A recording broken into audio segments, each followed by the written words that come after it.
Hello and welcome to this episode of Climate Conversations, part of our Climate 201 series from Physical Attraction. This episode I'll be talking to Paul Johnston, who has been involved in climate change efforts throughout the tech sector, particularly in his field of cloud computing.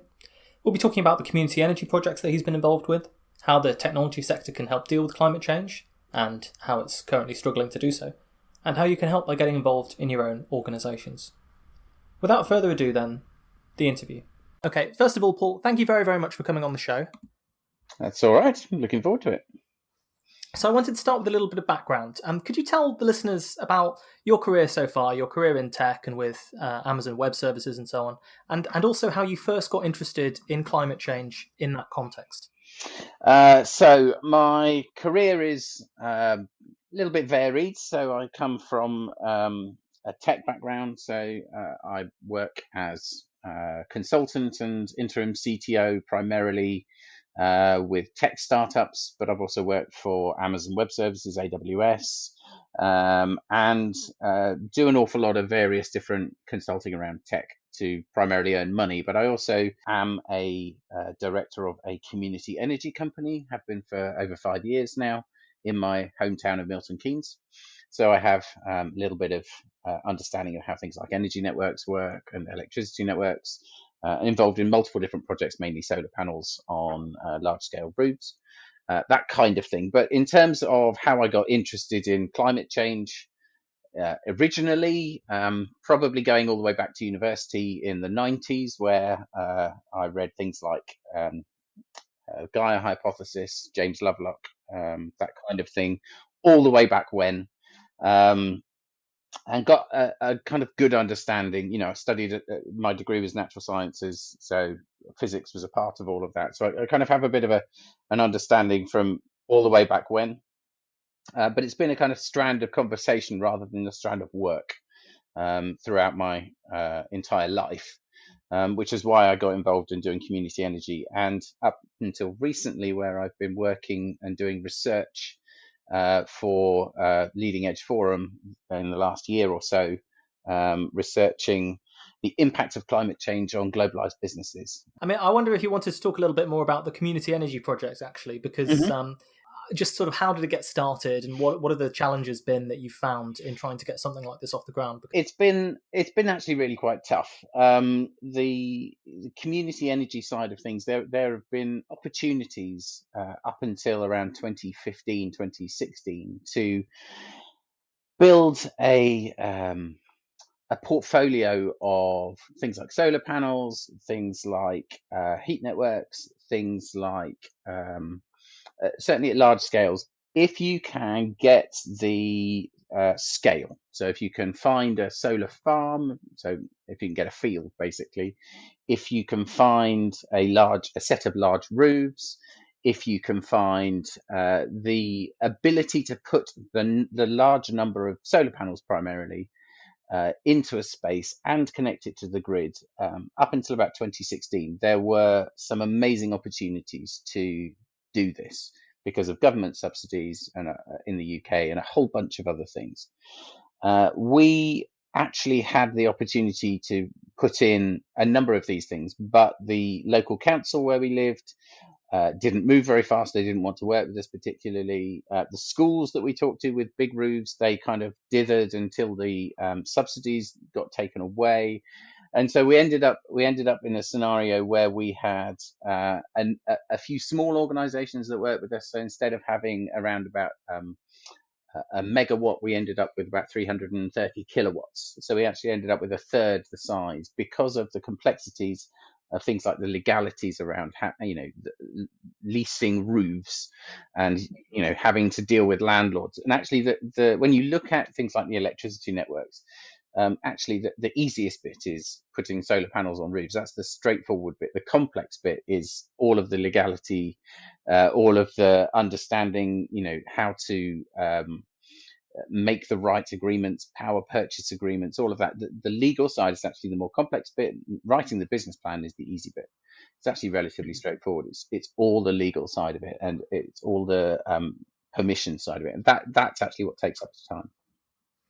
And hearing this doesn't shock me, but it's quite interesting because I come at things from a climate science, but also interested in climate policy and so on. And one of the things that you often see in these models where people are trying to imagine a future energy system is saying, okay, look at renewables. The advantage you have with renewables is they can be modular. A solar panel could be on someone's roof or on a few small roofs. You don't have to have these huge, great 1 or 2 gigawatt behemoth plants to generate electricity in a centralized way. And so everyone's dreaming of this decentralized network, and you're going to use, machine learning or whatever it might be, different technologies and ways of keeping the supply and demand balanced. And, there's a lot of stuff written about the advantages of having a decentralized power network that's enabled by renewables. And you look at all this stuff and you think, yeah, it would be great if we had a more decentralized power network where it makes sense. And, if it's community run and community led, then it can be more tailored to the advantages of people from that community and make money for the community as well. All of this stuff sounds wonderful in principle, but then I always wonder, well, what's actually the barriers in the way of making this stuff happen in practice? And I imagine that it is a lot of that sort of bureaucracy and so on that you've talked about encountering, and particularly in terms of the availability of subsidies for renewable energy. A lot of the big subsidies are these contract for difference projects, which are more suitable, I suppose, for a big company or a big energy provider to bid for, and would just not be available to anyone who's trying to do something like you were trying to do there.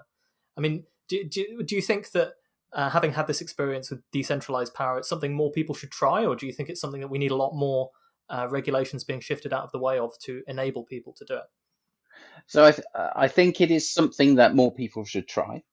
I think it is something that more people should look into and get involved with. But I would caution against doing something at too small a scale. Basically, there is a sweet spot around the 50 kilowatts and up, where it starts to make sense to put the time and energy into it.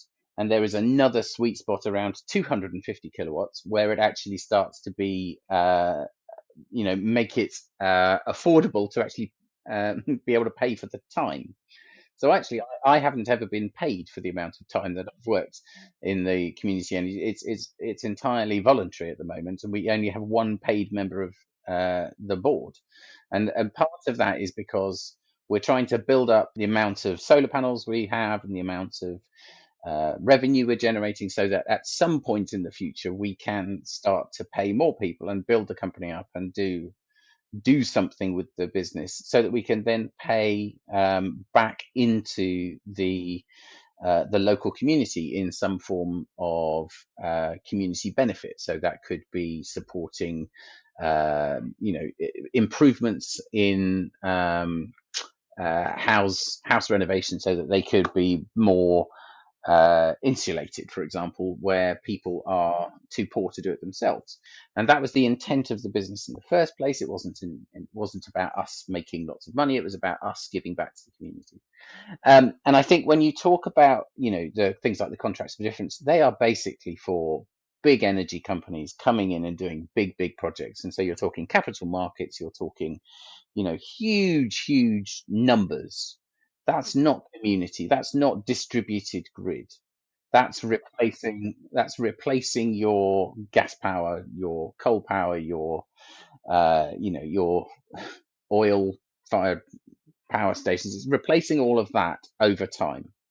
And that's a necessary thing that we need to do as part of the race towards net zero in 2050. And that's absolutely right. But it's the other part that we need to consider this decentralization problem. We need to look at small generation. We need to look at I think we need to look at offshore and onshore wind. We need to be looking at multiple different things, and we need to be looking at one of the things that a lot of people aren't really aware of, which is grid balancing, which most people think of as kind of, it's fine. We've got all these big power production things over, all of these power stations.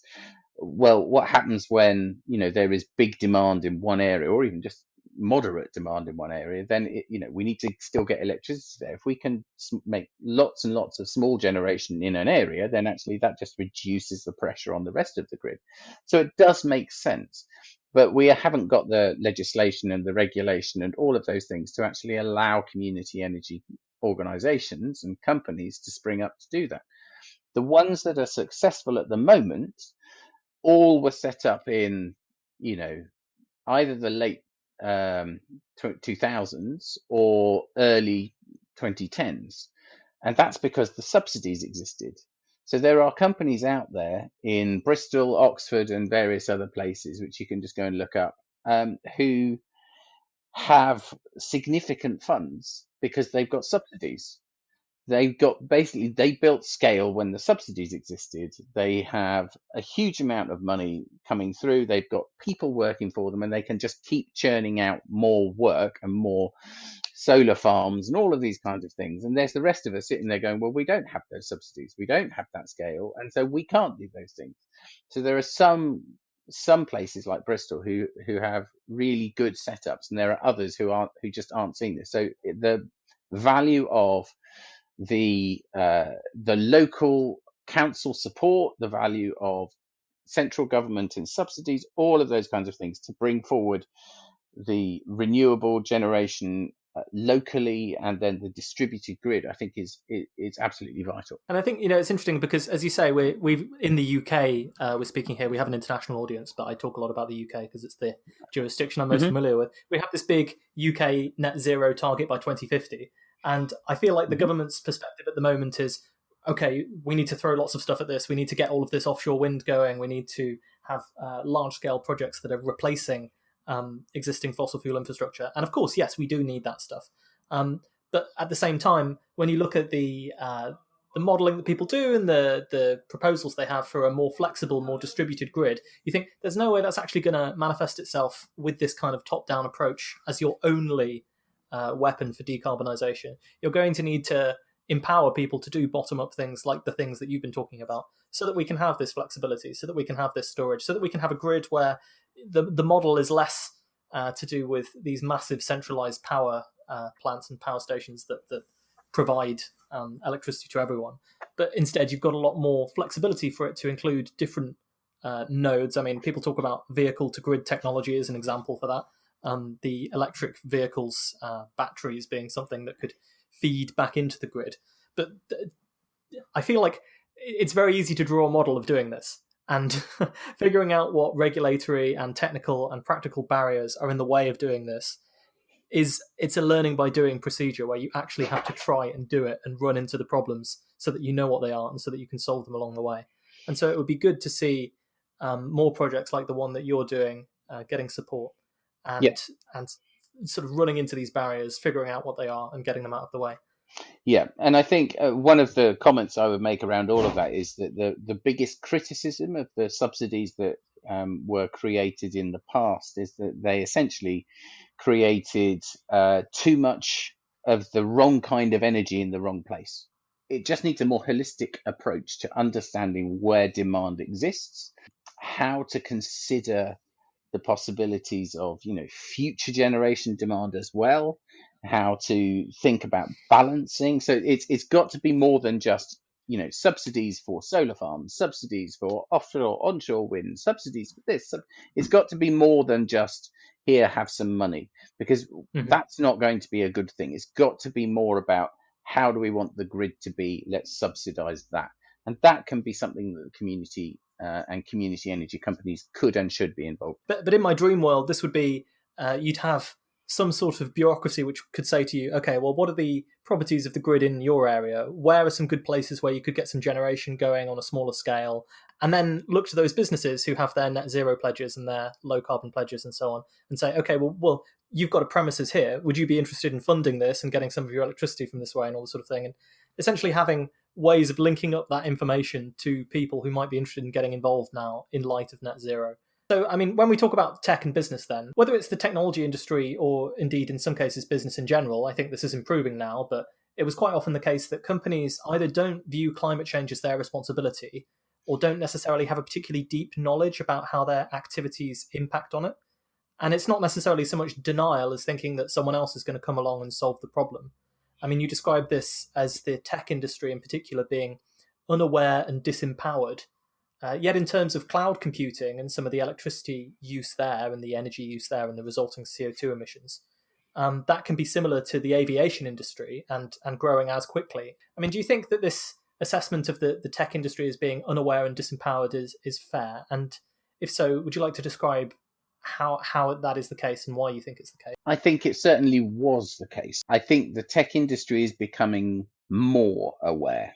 The biggest issue we have in and around, so let's talk about cloud computing to start with, because that's something I know. I used to work at AWS. So Amazon Web Services, or AWS, is a cloud computing company.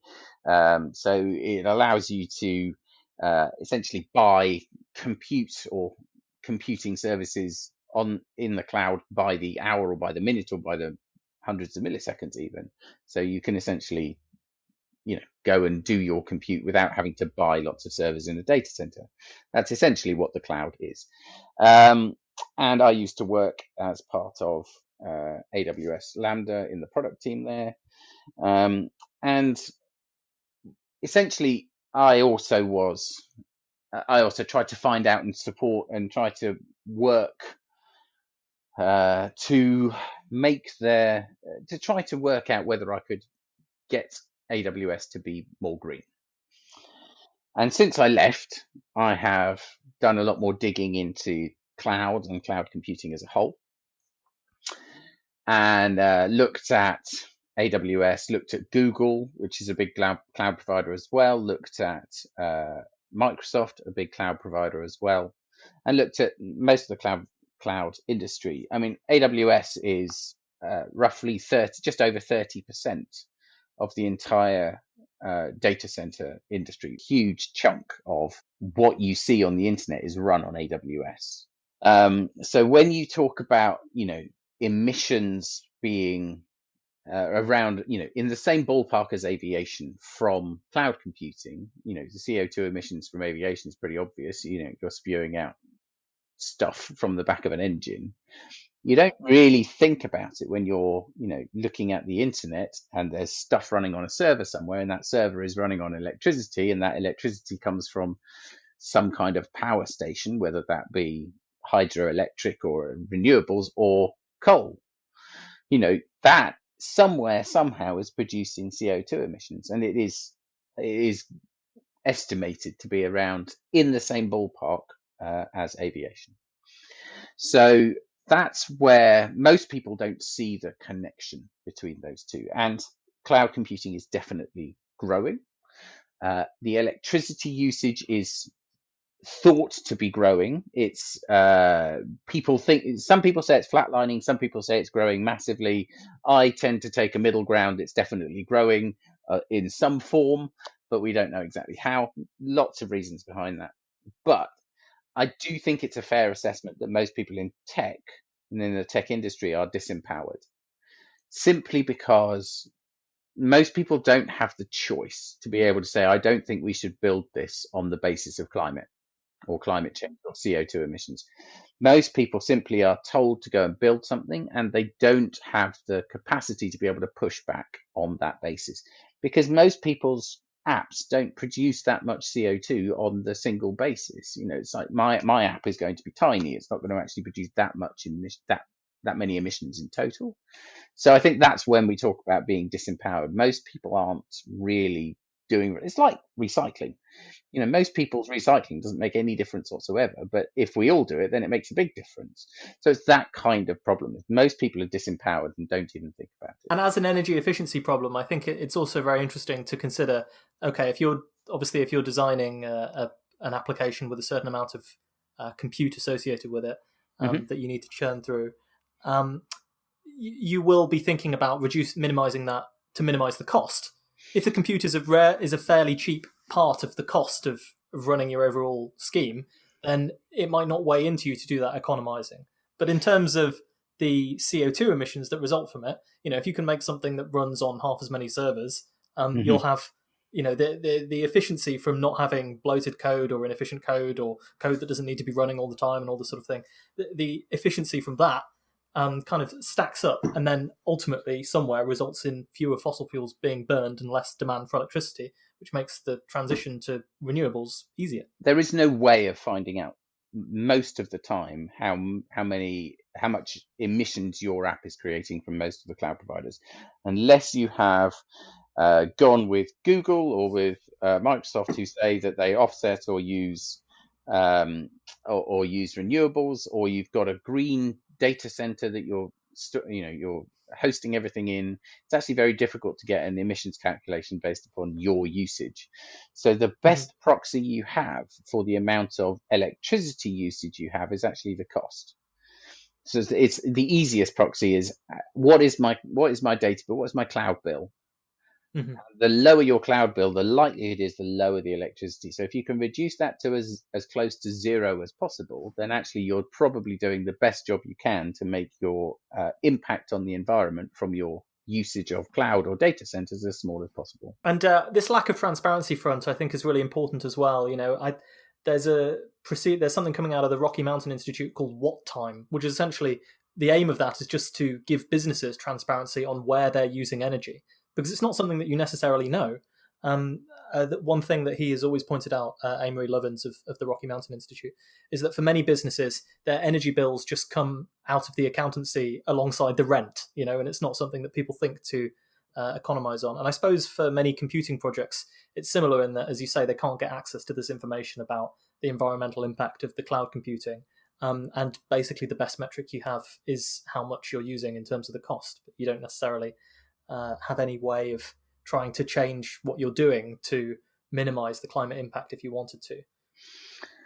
Yeah, and I think the transparency problem is, I think, probably the biggest barrier to anybody making any kind of change. If you just don't know, you aren't going to make any real you aren't going to really make any changes to anything you do. If you don't know that a change is going to make any difference, why would you make it? Unless you literally know that what you do is a good thing, why would you do it?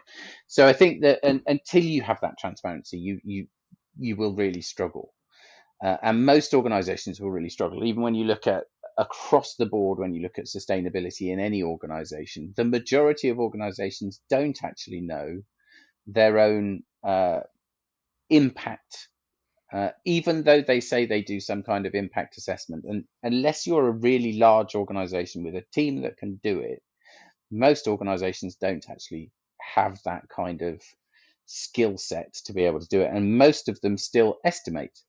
And even when they estimate, they are still it's more of a guesstimate when you actually look at it. And so, and often they don't know the data that they don't know, which sounds like a strange thing to say, but it means getting into Rumsfeld territory here. But yeah, I know what you mean. It effectively, yes, because effectively what it means is there are black holes of data that you sit there and you go, well, I know that this supply chain over here, or this thing over here in our organization, these things are essentially unknown.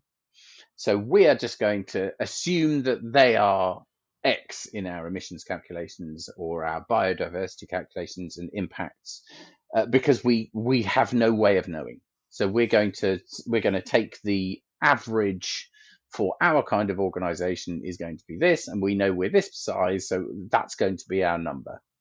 We have no standards across these organizations, and this happens across multiple different things. And this isn't a criticism, and I'm not saying this is a criticism. This is just the fact that we haven't put enough emphasis on this over many, many years.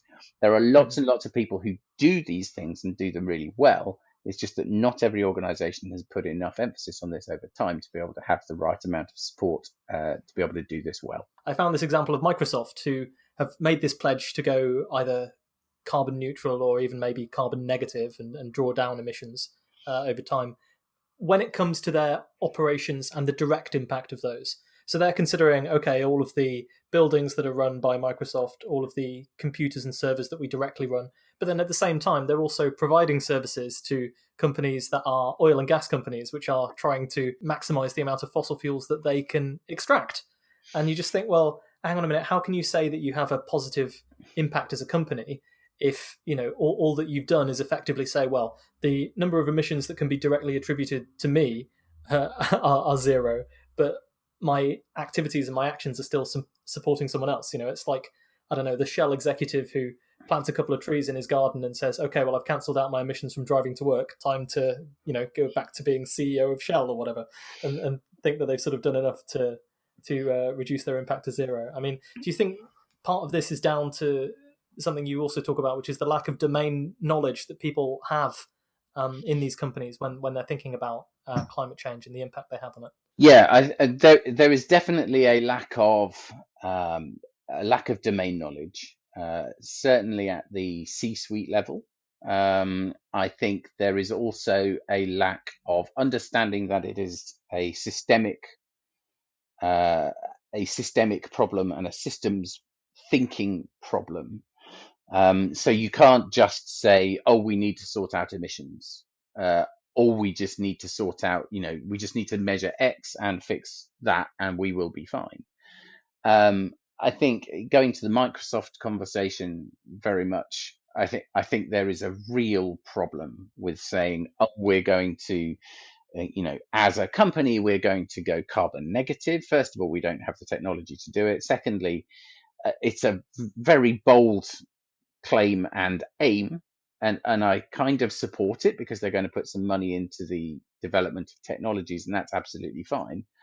But then to blatantly still work with oil and gas companies, they have to be much more clear on what they're doing, why they're working with them, how they are going to manage going forwards.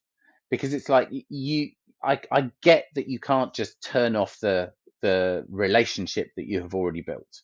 The commercial relationship you've already signed an agreement. You can't just pull out of that and go, we're not doing this anymore. I understand that. But I also am looking at it and going, but you can't then as an organization say, we are going to help you to do more damage. If you as an organization are saying we are going to reduce our impact, it's then beholden on you to say, and we're going to look at the impacts of the rest of our activities as well. So it just has to be that case. Now, I do have some conversations with some of these kinds of people, and the sustainability teams are aware of these conversations. They know that they have these problems within their organizations that they have to solve, and they are doing them at a time. I think it is incredibly difficult to change an organization overnight. That's one part of it. But also, I think they are waiting for a steer from government, and they are waiting for a steer from elsewhere. Because effectively, if you turn around to a Microsoft and say, if Microsoft turns around and says, we're not going to do it, those companies will just go and get the technology from somewhere else. So there is a conversation to be had about how do we influence our customers so that they are doing a better thing. That's a right thing. So there is an incredibly complex conversation. But also, I would say it's a very simple conversation at the same time. And part of this is, I think, employees need to step up. So I would suggest that employees of your Amazons, your Googles, your Microsofts need to step up. They are big companies with employee bases that have power to be able to change those companies. I think they need to step up and do more. And that, I think, is a difficult thing for them to do, because organizing in the US specifically has been shown to be a difficult thing to do, and to say that they don't want this. And I think is important. But this is a thorny subject, but I think it is an important one to bring up. But the other issue that comes in, I think, is that certainly within the tech sector, the idea that you can just fix this at some point in the future with a bit more technology is problematic at best. So you end up with, we will have this technology because we are the tech industry, is effectively the idea that comes through. I just think is wrong. You can't guarantee that we are going to have some kind of way of doing carbon sequestration in some way, shape, or form that will allow Microsoft to go carbon negative at some point in the future. We just don't know that will happen. So you end up with great ideas, great pronouncement, but you've got to give us data every 6 months, every year, that's showing us your progress. And you need to tell us what happens if you don't hit these targets. And if you're not going to hit these targets by, within 5 years out, what are you going to do then? How are we going to know that you're a good citizen of the planet as a company? Do you know what I mean? How are we going to know? Yeah. A whole bunch of questions in there. Well, I think there's a few related things here, which get to the heart of what I really wanted to talk about with you on this show, which is this year we've seen a lot of promising progress in terms of announcements. Okay, yes, so we've seen, for example, Amazon has their big new investment fund. They've made a climate pledge to be net zero carbon by 2040. Google has said that they want to offset all of their historical emissions as well. Microsoft has made this carbon negative pledge that we've been discussing. And we're seeing things from governments as well. The British government last year, net zero by 2050. China was a recent big scoop in terms of the pledges, net zero by 2060. And you've already talked about the importance of interim targets as part of that. I also think the other thing that you've mentioned is this importance of standardization and standards for actually measuring what your impact is, and even having a consistent set of terminology about what these companies are doing and aiming to do. It seems like this is very technical, but again, we're getting to the point where if you can't measure something, or if you have different ways of measuring something, you're not going to be able to be consistent about what your impact is. And from my sort of concern would be that people would come up with some offsetting scheme, whether it's like negative emissions or investing in renewable power somewhere else. And there are many, many different ways of doing the accountancy, which makes it appear as if you're greener than you actually are. And your system actually becomes greenwashing. We see this all the time with afforestation projects. We see it where people are counting avoided emissions relative to some baseline where, only coal is burned, and you can question whether that sort of thing would happen in the first place. So when it comes to these pledges, which we've seen, which are great, and I think owe a lot to organizing within the companies in many cases. I mean, one of the key barriers to these things actually being fulfilled and having the environmental impact that we want them to is this question of standardization, and is this question of interim targets. I mean, when you think about this and talk to these companies, what would you like to see from them, and how would you tell whether these pledges are serious, going to result in serious action, or whether they could just be greenwashing? I genuinely think that the companies that I've spoken to really, really want to do what they say they're going to do. I don't come across people who are trying to just say the right things and try and get away with it. So I genuinely think that pretty much every single announcement is well intentioned. That isn't the same thing as saying I think they're going to do it, and it isn't the same thing as saying I think everybody in the company is pulling in the same direction. So what I'm trying to get at is I think that companies, and Amazon is probably the one that I know best, and it's the one that I think has the worst record in terms of saying something and then not quite following through.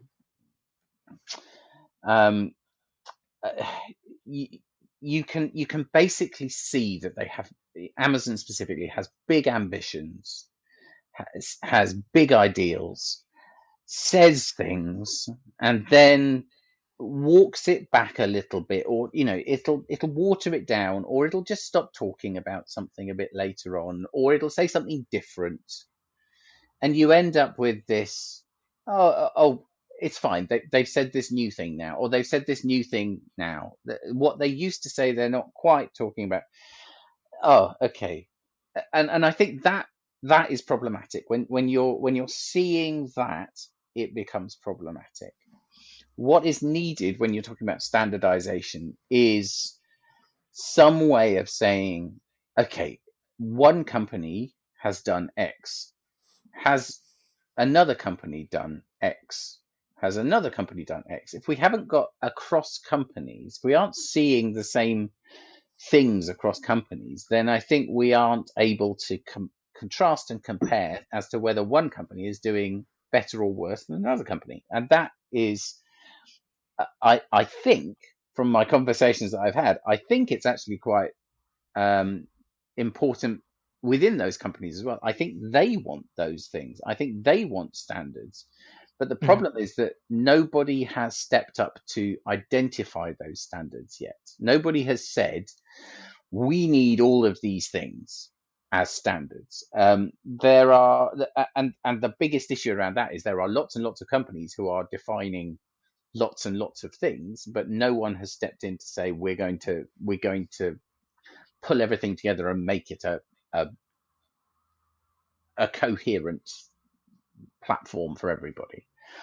We have things like the GHG protocol. We have TCFD, so the Task Force Climate Related Financial Disclosures. We have, and they're not really having a consistent solution across a country or across the globe. And to put in a sort of concrete example, say a company might take the approach of, okay, we want to go climate neutral or carbon neutral. We'll add up all of the CO2 emissions that are attributable to our electricity generation, and then we'll offset them by planting some trees somewhere. Or another company might say, well, we're going to make sure that actually all of the electricity that we use is sourced from renewables in a sustainable way, or we're going to, provide enough electricity to the grid to offset the electricity that we use. You see, there's 3 or 4 different standards that you can think of in about 5 seconds, all of which are completely different in terms of their actual potential impact on the climate, but all of which may be referred to as a company by saying, okay, well, we're carbon neutral, we're climate neutral now. Yeah, and I think that or you say, are you carbon zero? How do you do that? And does do negative emissions count in that, or can you only call yourself carbon neutral? Or who certifies this, and how do you check whether someone is fraudulent? How do you do all of this? Yeah, we are moving into a world where that is going to become more important over the next 5 to 10 years. I suspect we're going to see significantly more regulation around that. I suspect we will see more companies having to deal with customers asking around all of this, and around supply chains as well. So I suspect supply chains. So if you're in a company that works in this space, or any company, I suspect we're going to, over the next 5 years, have these conversations where they go, oh, can you tell us your carbon footprint as a company? And I'll be like, hang on a minute. Yeah, and we'll need carbon accountants, we'll need carbon auditors, all this sort of thing that is an infrastructure that is quite huge if you're serious about doing this on a sort of company by company basis. That doesn't, of course there are lots of people doing things like this, but it doesn't exist at the scale that it needs to yet. Yeah, we don't have it, and we are going to have to build it. We're going to have to create it, and that is going to need something to underpin it that isn't just, person in his house over, across the street who's come up with an idea in a spreadsheet. It's got to be more than that. It's got to be much greater than that, and it's got to be more codified than that. We have this traditional thing where people ask, oh, well, I'm worried about climate change. What can I do about it? And sometimes you'll get these answers that say, become a vegetarian, or don't fly, or change your car, or vote for party X, or whatever it might be. And the thing that often, at least to me, seems missing is think about what organizations and collectives you're part of and that you can have influence over, and use the fact that you are part of that organization to have some leverage over it. Whether you are a student at a university, I got involved with my university's divestment program to try and divest their endowments from fossil fuels and all this sort of thing. But everyone is part of these organizations that have a much bigger impact on the situation as a whole, and they can leverage their positions within these organizations to do much more than you will do just as an individual. When it comes to individual lifestyle choices, there's lots of good reasons to make many of the ones that are good for climate change, and morally you can talk all day about whether it's important to do that. But I think that you're presenting quite a good example here as someone who can use their position within an organization to actually push that as their individual action. Would you like to talk about that sort of individual action and collective action problem, and specifically what happened with Amazon? It is really important to look at climate action from a wider point of view than yourself. The more that I have looked at climate as a movement, as a consideration for an individual, going back to data, what is my impact? I might save a kilogram here or two of CO2. It is literally, or I drive less, or I get an electric car. That is my impact.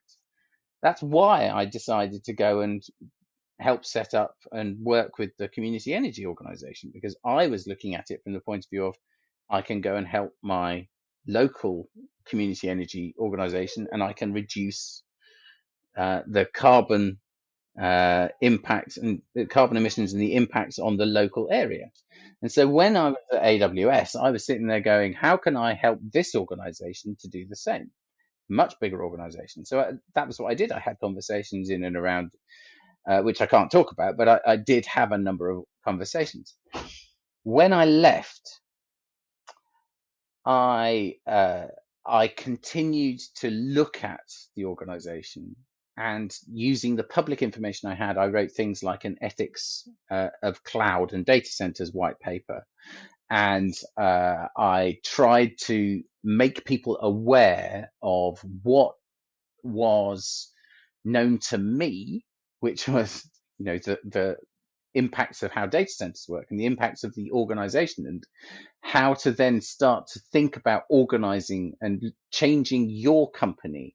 So, moving your data centers and to green electricity, or moving cloud to green, moving to green regions in the cloud, because that has a significantly greater impact in terms of, the emissions you can save than the amount you recycle, or going vegetarian, or so the white paper that I mentioned earlier, I wrote with a woman called Anne Curry, who's brilliant.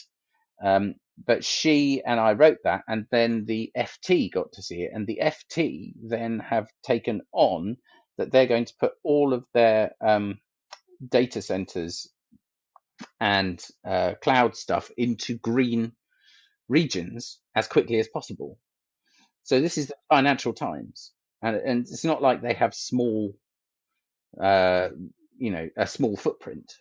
So that one impact from that writing, just a bit of thinking and a bit of writing between myself and Anne, that, just that one change has made a significantly greater impact than me doing anything on my own. And it may well be greater than your whole lifetime's worth of emissions that are personally attributable to you. Fossil fuel companies regularly pushing, as they have for a while, carbon footprint calculators, and pointing to people and saying, you must do X, Y, and Z, and if each individual person limits their carbon footprint by a certain amount, it will, solve this problem. And I think we've all known that while these individual actions you can take are important, and many of them will have, additional benefits for you as well, it's not the only thing you should consider, and it's also by itself won't make that difference. There was a study that's very old and out of date now that MIT did, where they pointed out that simply to be alive in the United States of America, because of the sheer embedded CO2 in actually getting the food to you that you require to survive, if you lived a completely hermit type lifestyle and didn't purchase any luxury goods or anything at all, you would still be emitting 3 or 4 tons of CO2 per annum, with a global average that's below that. And so there's a limit to how much personal action can actually take you when what you need is this systemic change. And when you're thinking about the systemic change, you have to think about where the organizations are that and you I have think some leverage over. That is absolutely key. And part of the problem for me is that, I work in the tech industry. I just added it as part of what I do, so that it is, I am now known within my, my bit of tech and cloud as the person that talks about climate change. And that makes a difference. We need to get out of the bubble of climate people talking about climate, and we need to be understanding that we all have our own bubbles, whatever they are. Mine is tech. So I've got to take the climate conversation that I understand, which isn't perfect, but it's my understanding of it, and push it into tech. So we've got to understand, or into the work environment that I work in, or into whatever I'm doing at home, or at the schools that I go into to kind of support my kids. However I'm doing it, I've got to kind of bring that conversation appropriately into all of those scenarios. And that, I think, is how we've got to kind of think about activism. It's not just about, talking about it all the time and making sure that we're doing everything. It's just about changing the way that we approach, this activism to being about moving from, over here, talk about climate amongst this bubble, to outside the bubble. Most people don't know. They really don't. They are clueless half the time about all this stuff that we talk about in the climate bubble. So let's get out, let's talk about it, and let's just listen, and also try to be as open as possible to explaining some of the stuff that seems simple. And I think that's very important, because you say, how do we get beyond this bubble? It's a question that we think about a lot. I think, you and I were both active on climate Twitter, and it can feel like we do spend an awful lot of time trying to come up with the correct phrasing to bridge disconnects between different groups of people. I come from this world of academia, climate policy. We all have arguments amongst ourselves about X, Y, and Z, and quite often we don't get enough experience trying to communicate this stuff outside of our niche to people who care about these things, but actually want to know, okay, what can I practically do to help? They don't want to hear about 10 years to save the planet anymore. They want to know, the practical steps that they can take to help out in these things. And I think the issue when you don't have people who can do that cross-cutting thing and think, okay, how do I apply this to my domain where I have expertise, which you're doing in tech and cloud computing, is it's in the context of we sort of climate experts, we don't know these things. We don't think about these things, and we don't think about how they'll be perceived and the impacts that they'll have, because we don't have that same domain experience. So we were talking the other day about, for example, policies that might incentivize businesses to reduce the number of flights that they take. And the idea is, well, if you put an extra tax on each flight, that probably won't do anything. But if you put a scaling tax so that a business can only take a certain number of flights, eventually that would actually reduce what they're doing. And this just isn't the sort of insight that I worry many people in policy actually have. So in that vein, I mean, you talked about it a bit already, but do you think there are ways that we should try and talk about climate beyond the bubble? And when you're talking about communication strategies, when you're trying to talk to people in the tech industry, what are those conversations like? What concerns do they bring to you? And how do you try and get them? Communications within the tech industry is difficult. Half the time they just basically want to turn around and say, oh, it's fine, fusion power will come along and fix everything, which is ludicrous, because having been talking about physics for 30 years nearly, you just want to turn around, well, we were talking about fusion power 30 years ago, so that's not going to happen. Yeah, I should interject here and say that our show has actually had a 25 episode history of fusion. So lots of people listening to this will be fusion enthusiasts. But I think one of the main conclusions that you come to at the end of that show is surely to say that if you're betting on this thing coming along and being the thing that replaces the energy system, fossil fuels from the energy system in the next 30 years, when it doesn't work yet, and we have technology that does work, it's just but it's this techno-optimism that you have to deal with, and this idea that there will be a silver bullet solution that comes along that doesn't require you to have serious thinking about every system that uses energy, which unfortunately for us turns out to be most of the systems. I call it techno-utopianism, and that's because in the tech world, effectively you can just go along and build something in this virtual space to solve whatever technical problem that you have. We have AI, machine learning, we have all of these other things. And so you end up with this belief, and it's an inherent belief that you could just build something and it will work and it will solve that. And we in the tech world don't often come up against problems like climate, which are intractable, policy-based, people-based, political, where you're basically having to, feet on the ground, get out and actually have conversations that are difficult, really make people understand your position, all of those kinds of things. It's very, very different, slow, much, much slower. Legal questions that you have to resolve, you know, all of those kinds of things. You just want to kind of scream at them that this is not your let's write a bit of code and solve it, which is essentially what most people do.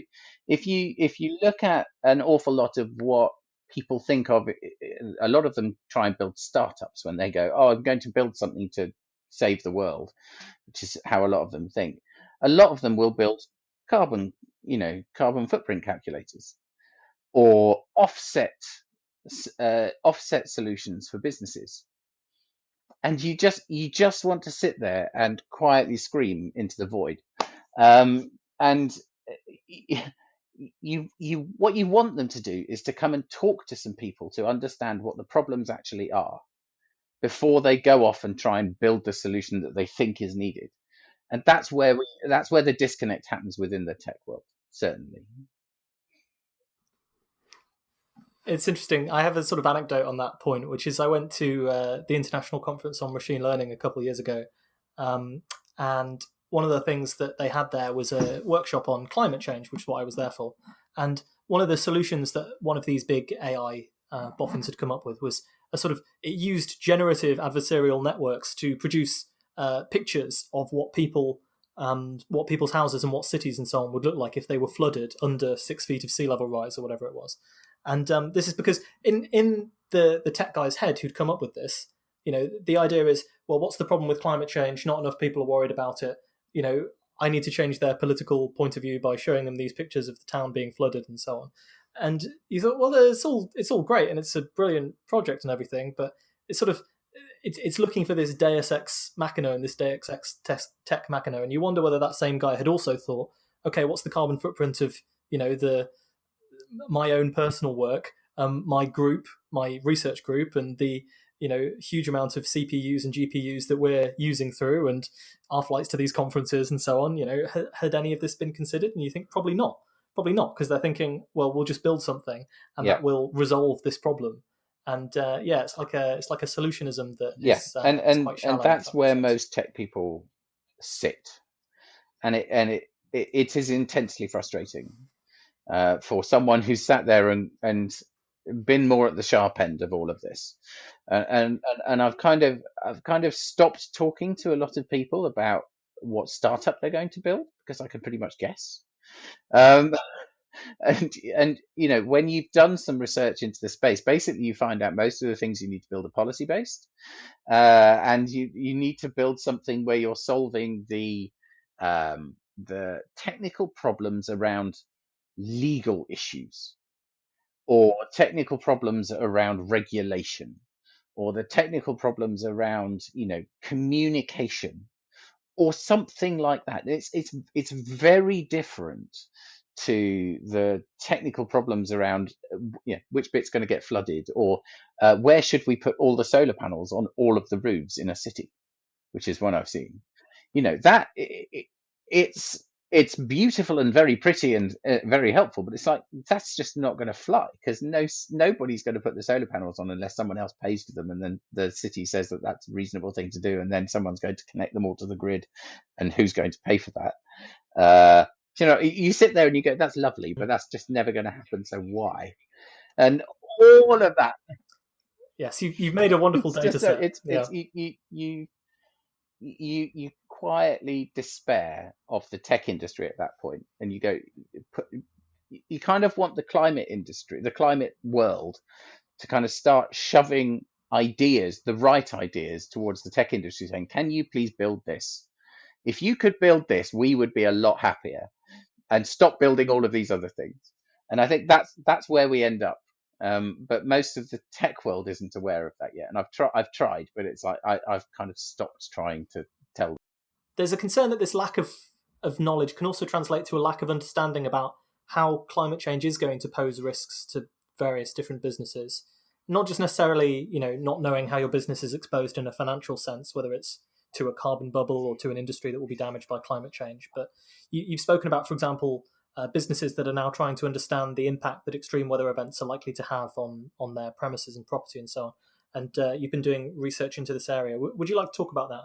Yeah, so I think it's relatively obvious that climate change is changing the weather, so we're going to have major weather events. So companies need to think about their buildings, or sea level is going to rise, so companies need to relocate certain buildings away from certain places.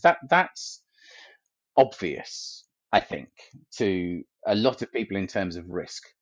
But I think what people don't see are the other types of risks. So you're looking at things like supply chain risks. So let's kind of take a little bit, let's talk a little bit about maybe fuel. So fuel is going to have to change over the next few years. We're going to have to go carbon neutral over, or carbon net zero over the next 30 years. So fuel is going to become probably more expensive. This is a guess, but I'm assuming legislation is going to make certain fuels worse. So I suspect we're not going to be able to have certain things flown from China all of the time. So I suspect we're going to have shortened supply chains, which means we're going to have manufacturing in different places. We're probably going to start moving supply chains and manufacturing much closer to home.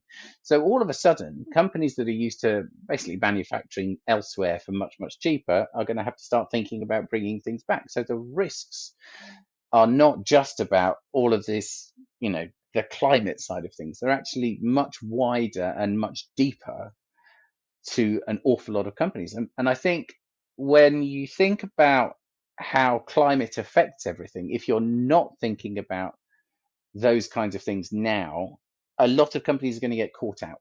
And they're going to get caught out probably in the next 5 years. Because what's going to happen in places like the EU, UK, China, I think probably, and Japan is probably the main areas, and possibly the US, certainly Canada as well.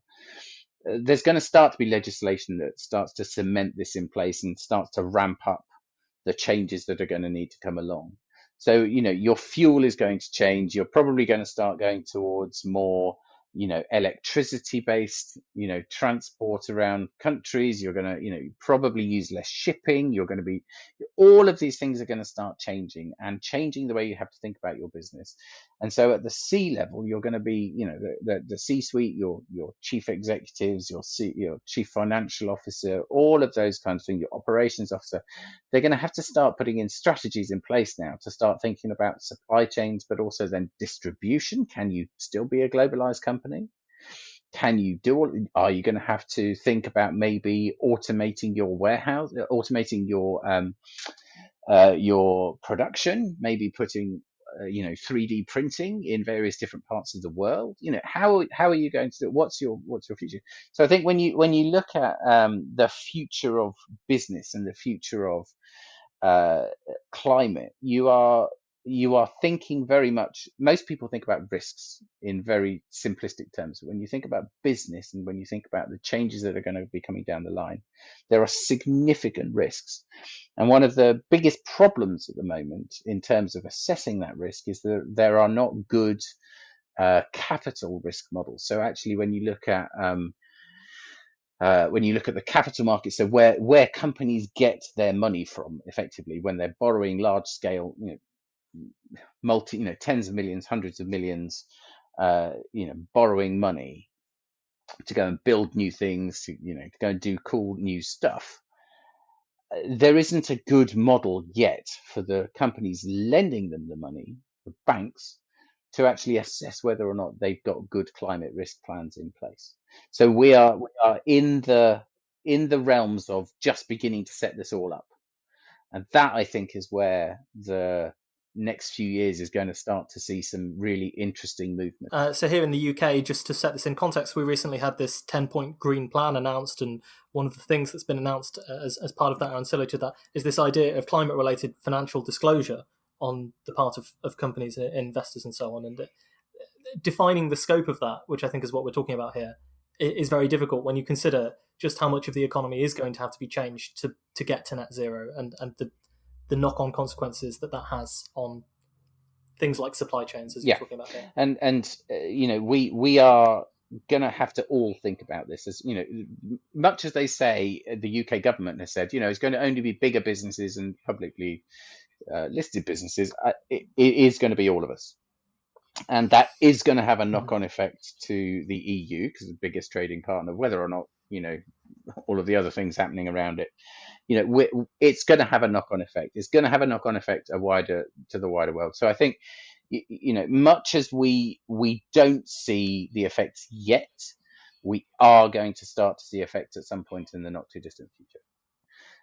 Logistics companies, I think, are probably going to get hammered by this if they don't start to think about it pretty soon. So companies that transport anything in and around, countries or across borders, I think we could see some really interesting problems arising over the next few years. And it's a sector that's had some interesting problems to deal with recently as well.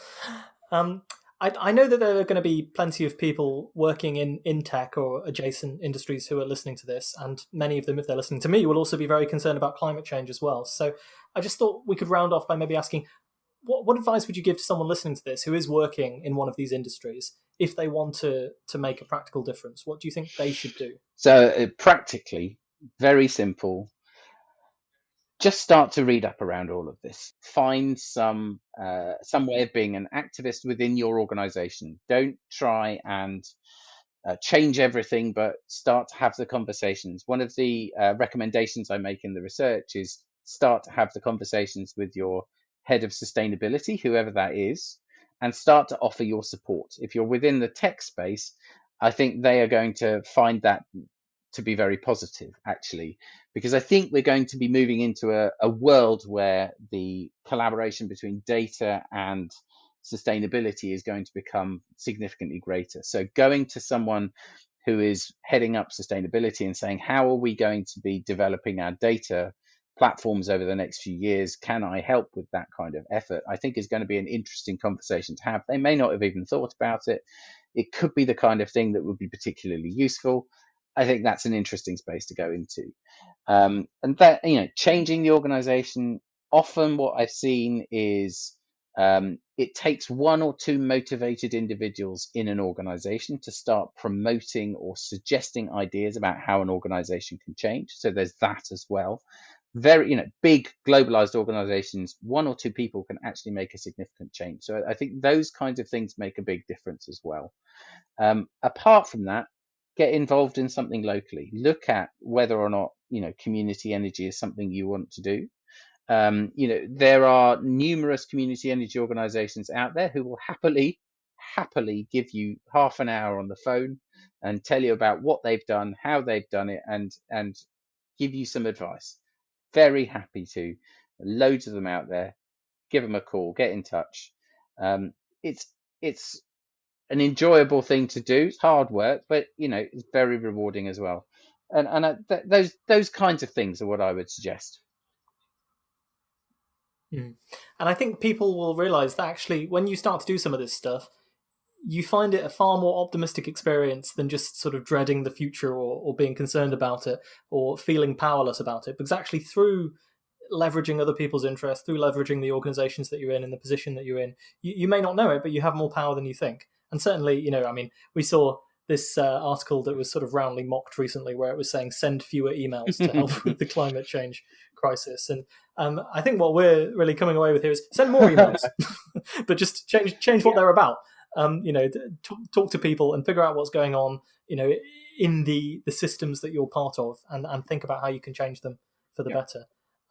Paul, I just want to say, is there anywhere that people can go to find your work and find out more about your research and things that you would like to plug and tell people who are interested to find out more? So probably the best thing is to find me on Twitter. So I'm at Paul D. Johnston on Twitter. I am Paul Johnston on LinkedIn as well, JOHNSTON. Just search for me. My company that is the community energy company is Wolverton Community Energy. Hopefully you can find it from that information. It's quite small. There's only one of me working there, so no problem. Okay, well, Paul, thank you very much for your time today and coming on the show and talking to us about climate change, business and the tech industry. We really appreciate it. I hope you enjoyed this episode of Physical Attraction, and thanks to Paul for agreeing to be interviewed and being so generous with his time. You can find him on Twitter at Paul D. Johnston, That's John, Ston, and you can read his Medium articles at the same handle. Remember, you can support us on Patreon via the PayPal link, and you can head over to physicspodcast.com to contact the show with any comments, questions, concerns, or to find out more about our fast ballooning back catalogue. Until next time then, please do, take care.